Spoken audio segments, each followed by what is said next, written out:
السلام علیکم ورحمۃ اللہ وبرکاتہ۔ الحمد للہ وکفا وسلام علی عبادہ الذین اصطفى والتقى والعفاف والغنى،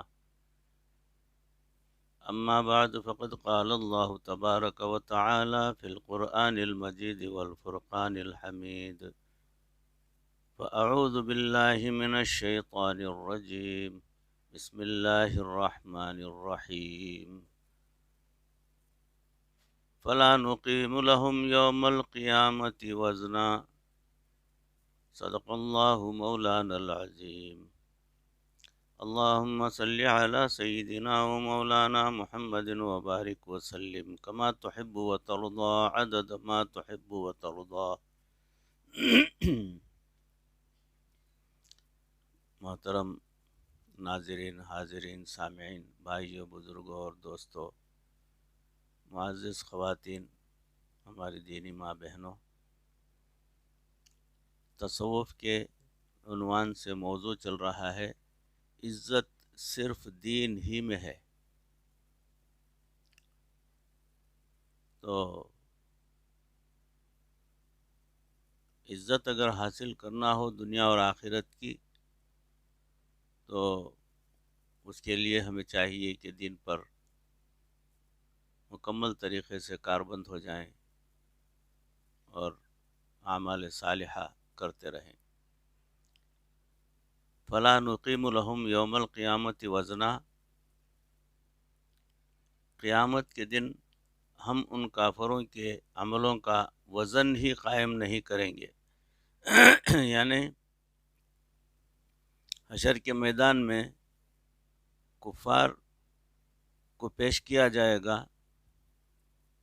وہ بھی جو ہے کچھ اچھے اعمال جو ہے دنیا کے اندر کیے ہوں گے، کسی کی خدمت کی ہوگی، بیمار کی تیمارداری کی ہوگی، ضرورت مند کی ضرورت کو پورا کیا ہوگا، بیماروں کی مزاج پرسی کی ہوگی، غریبوں کو کچھ کھلایا ہوگا اور لوگوں سے اچھا سلوک کیا ہوگا۔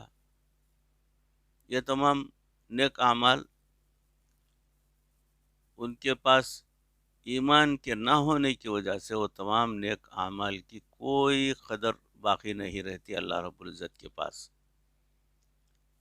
وہ صرف اور صرف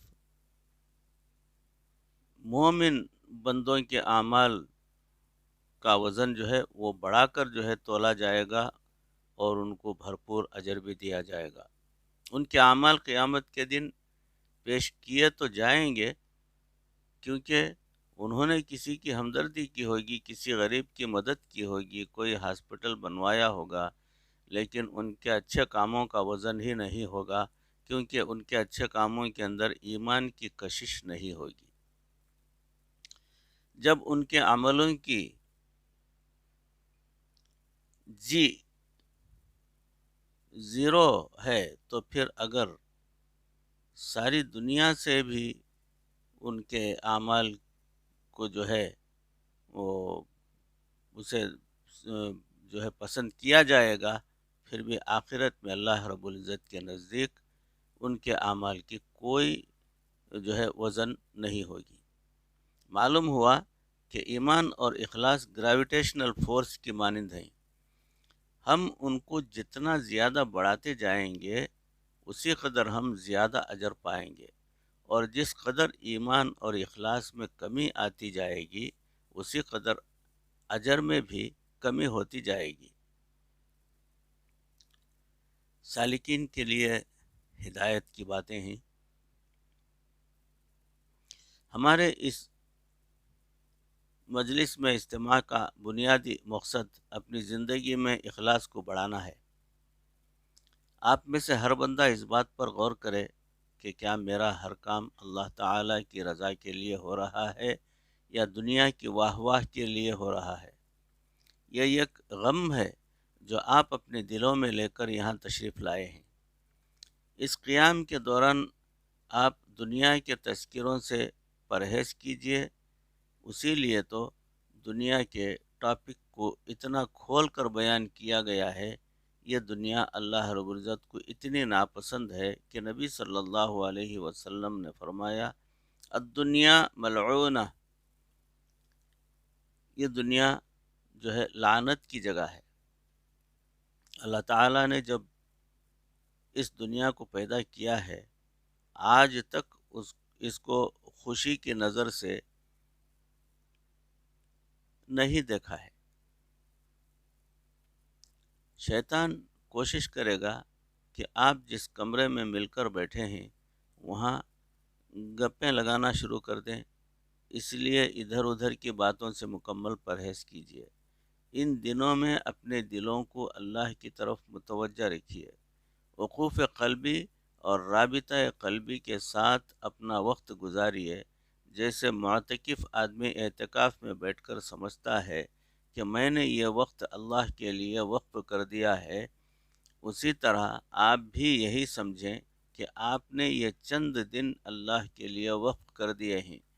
لہٰذا جب آپ مسجد میں ہوں تب بھی اللہ کی طرف توجہ رکھیے، اور جب جو ہے مدرسے میں ہوں گے، کھانا کھانے کے لیے تشریف لے جائیں گے، تب بھی اللہ کی طرف اپنی توجہ کو مرکوز رکھیے۔ اللہ کے جب آپ یوں اللہ کے دھیان میں اپنا وقت گزاریں گے تو آپ محسوس کریں گے کہ میرے اندر سے دنیا کی طلب گھٹ گئی ہے اور اللہ رب العزت کی عزت بڑھ گئی ہے۔ یہ ہماری خوش قسمتی ہے کہ ہمیں ایک بار پھر اس مجلس میں دعاؤں میں شمولیت کا موقع مل گیا ہے۔ بھائیو، اگرچہ ہم گناہ گار ہیں، ہماری دعائیں قبول ہونے کے قابل نہیں ہیں، تو اس محفل میں اخلاص والے نیک لوگ بھی جو ہے موجود ہوں گے۔ کیا پتہ کہ ان نیکوں کی برکت سے اللہ تعالی ہماری دعائیں بھی قبول فرما لیں گے۔ اس مجمع میں ایسے لوگ بھی موجود ہیں جو روزانہ 5000 مرتبہ کلمہ طیبہ کا ذکر کرتے ہیں۔ ایسے لوگ بھی ہیں جو روزانہ 7000 مرتبہ کلمہ طیبہ کا ورد کرتے ہیں۔ ایسے بھی ہیں جو روزانہ 10,000 مرتبہ لا الہ الا اللہ کا ورد کرتے ہیں، اور ایسے بھی ہیں جو روزانہ ایک پارہ پڑھتے ہیں۔ اور ایسے بھی ہیں جو روزانہ ایک منزل پڑھتے ہیں، ایسے بھی ہیں جو روزانہ 15 پارے پڑھتے ہیں، اور کچھ لوگ ایسے بھی ہیں جن کا معمول ایک قرآن پاک روزانہ پڑھنے کا ہے۔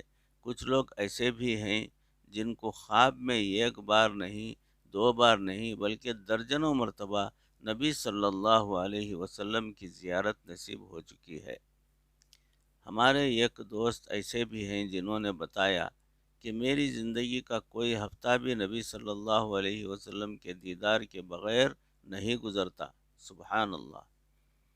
ایک دوست ایسے بھی ہیں جنہوں نے بتایا کہ گزشتہ 11 سالوں میں سے میری ایک دن کی بھی تہجد کی نماز قضا نہیں ہوئی۔ یہ باتیں یا وہ جانتے ہیں یا ان کا شیخ جانتا ہے۔ الحمدللہ یہ چنے ہوئے لوگوں کا مجمع ہے۔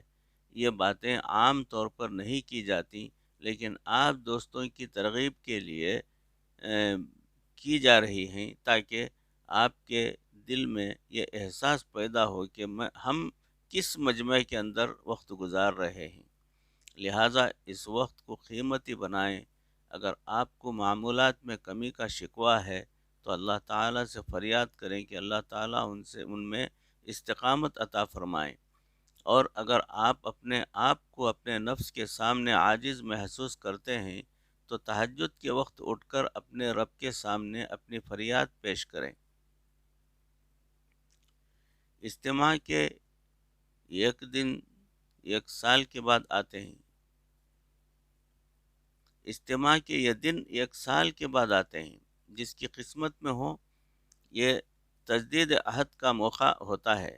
آج ہم یہ عہد کریں کہ ہم اپنی زندگی میں دینداری اختیار کریں گے اور ہر کام شریعت و سنت کے مطابق کریں گے، تاکہ ہمیں دنیا میں بھی عزتیں ملیں اور اللہ تعالیٰ کے اور اللہ تعالیٰ اور اس کے رسول صلی اللہ علیہ وسلم کی نظر میں بھی سرخرو ہو سکیں۔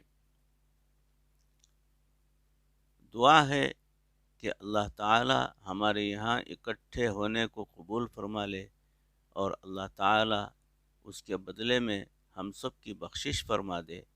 ہم عاجز، غریب، مسکینوں کے ٹوٹے پھوٹے نیک عملوں کو قبول فرما لے اور ہمیں اپنی حقیقت سے آگاہ کر دے۔ وآخر دعوانا ان الحمد للہ رب العالمین۔ بھائیو، بزرگوں، دوستو، عزت دین ہی میں ہے، یہ موضوع کی آخری کڑی تھی جو آپ کے روبرو پیش کی گئی۔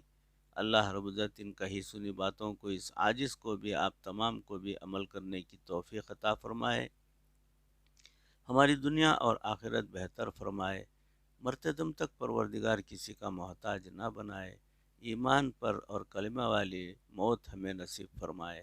وآخر دعوانا ان الحمد للہ رب العالمین۔ السلام علیکم ورحمۃ اللہ وبرکاتہ۔